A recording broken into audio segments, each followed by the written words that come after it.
ನಮಸ್ಕಾರ, ಇದು ಪ್ರವಾಸಿ ಪ್ರಪಂಚದ ಟ್ರಾವೆಲ್ ಬುಲೆಟಿನ್. ನಾನು ನಿಸರ್ಗ. ಈಗ ಹೆಡ್ಲೈನ್ಸ್.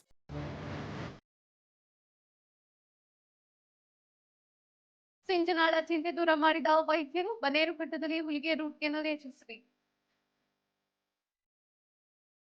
ನ್ಯಾಯಾಲಯದಿಂದ ಸರ್ಕಾರಕ್ಕೆ ನೋಟಿಸ್ ಜಾರಿ, ಪಶ್ಚಿಮ ಘಟ್ಟದ ಉಳಿವಿಗೆ ಸಾರ್ವಜನಿಕ ಹಿತಾಸಕ್ತಿ ಅರ್ಜಿ. ಕಣಿವೆನಾಡಿನಲ್ಲಿ ಲಡಕ್ ಬಿಎನ್ಆರ್ಎ, ಲಡಕ್ ಪ್ರವಾಸೋದ್ಯಮದಲ್ಲಿ ಹೆಚ್ಚಲಿರುವ ರಂಗು.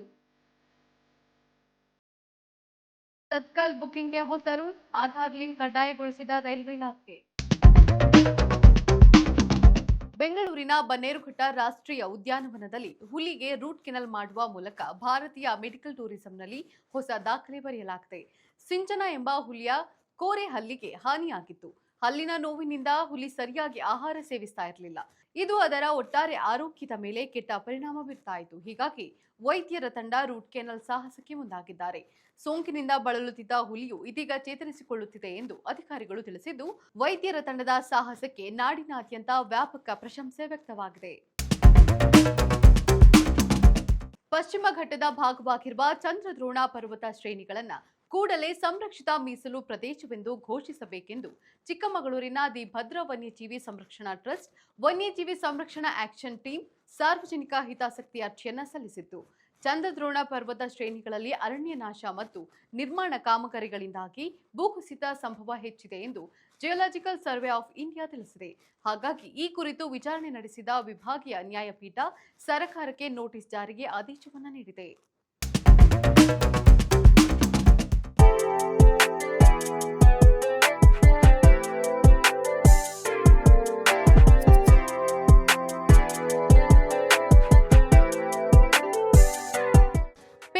ಲಾಲಾರ್ ತನ್ನ ರಾಜ ವೈಭವಿ ಇತಿಹಾಸ ಮತ್ತು ನೈಸರ್ಗಿಕ ಸೊಬಗಿಗೆ ಹೆಸರಾಗಿದೆ.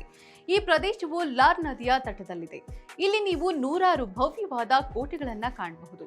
ಇವುಗಳಲ್ಲಿ ಕೆಲವು ನದಿಯ ಮೇಲೆಯೇ ನಿರ್ಮಿಸಿದಂತೆ ಭಾಸವಾಗುತ್ತದೆ. ಈ ಸುಂದರ ವಾಸ್ತುಶಿಲ್ಪದ ಕಾರಣಕ್ಕಾಗಿಯೇ ಇದರ ಒಂದು ಭಾಗ ಯುನೆಸ್ಕೋ ವಿಶ್ವ ಪರಂಪರೆಯ ಪಟ್ಟಿಯಲ್ಲಿದೆ. ಈ ಪ್ರಾಂತ್ಯದ ಪ್ರಮುಖ ನಗರವಾದ ನಾನ್ಸ್ನಲ್ಲಿ ಒಂದು ವಿಶಿಷ್ಟ ಕಲಾ ಪ್ರಪಂಚವಿದೆ. ಇಲ್ಲಿ ಮರ ಮತ್ತು ಲೋಹದಿಂದ ಮಾಡಿದ ದೈತ್ಯಾಕಾರದ ಯಾಂತ್ರಿಕ ಪ್ರಾಣಿಗಳಿವೆ. ವಿಶೇಷವಾಗಿ 12 ಮೀಟರ್ ಎತ್ತರದ ಗ್ರ್ಯಾಂಡ್ ಎಲಿಫೆಂಟ್ ಪ್ರವಾಸಿಗರನ್ನ ಬೆನ್ನ ಮೇಲೆ ಕೂರಿಸಿಕೊಂಡು ನಗರದ ಬೀದಿಗಳಲ್ಲಿ ನಡೆಯುತ್ತದೆ. ಇದು ಪ್ರಸಿದ್ಧ ಲೇಖಕ ಜೂಲ್ಸ್ ವರ್ನ್ ಅವರ ಕಲ್ಪನಾ ಲೋಕವನ್ನ ನೆನಪಿಸುತ್ತದೆ. ಹಾಗಾದ್ರೆ ಪೇ ಡಿ ಲಾಲಾರ್ ಯಾವ ದೇಶದಲ್ಲಿದೆ?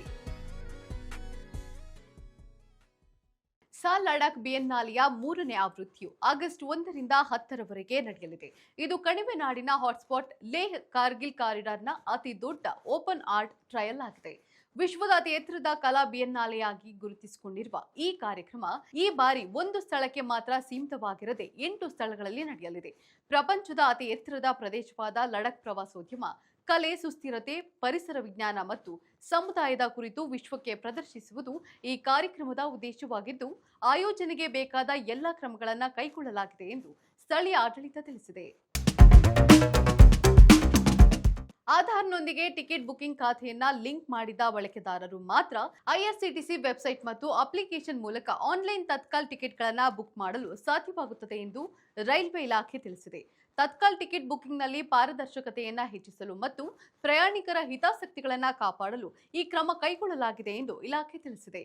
ಇದರ ಜೊತೆಗೆ ತತ್ಕಾಲ್ ಟಿಕೆಟ್ಗಳಿಗೆ ಬುಕಿಂಗ್ ಸಮಯದಲ್ಲಿ ಬಳಕೆದಾರರ ಮೊಬೈಲ್ ಸಂಖ್ಯೆಗೆ ಒಟಿಪಿ ಬರಲಿದ್ದು, ಆನ್ಲೈನ್ ತತ್ಕಾಲ್ ಬುಕಿಂಗ್ಗಳಿಗೆ ಆಧಾರ್ ಒಟಿಪಿ ದೃಢೀಕರಣ ಕಡ್ಡಾಯವಾಗಲಿದೆ ಎಂದು ಸಚಿವಾಲಯ ಆದೇಶವನ್ನು ಹೊರಡಿಸಿದೆ.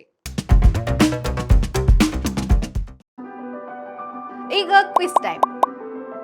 ಇಂದಿನ ಪ್ರಶ್ನೆ, ಕಿಂಗ್ ಆಫ್ ಕಬಿನಿ ಎಂದು ಯಾವ ಆನೆಯನ್ನ ಕರೆಯಲಾಗುತ್ತದೆ?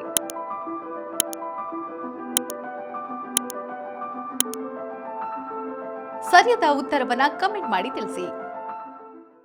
ಇದಾಗಿತ್ತು ಇವತ್ತಿನ ಟ್ರಾವೆಲ್ ಬುಲೆಟಿನ್. ನೋಡ್ತಾ ಇರಿ ಪ್ರವಾಸಿ ಪ್ರಪಂಚ, ವಿಹಾರವೇ ವಿಶ್ವ. ನಮಸ್ಕಾರ.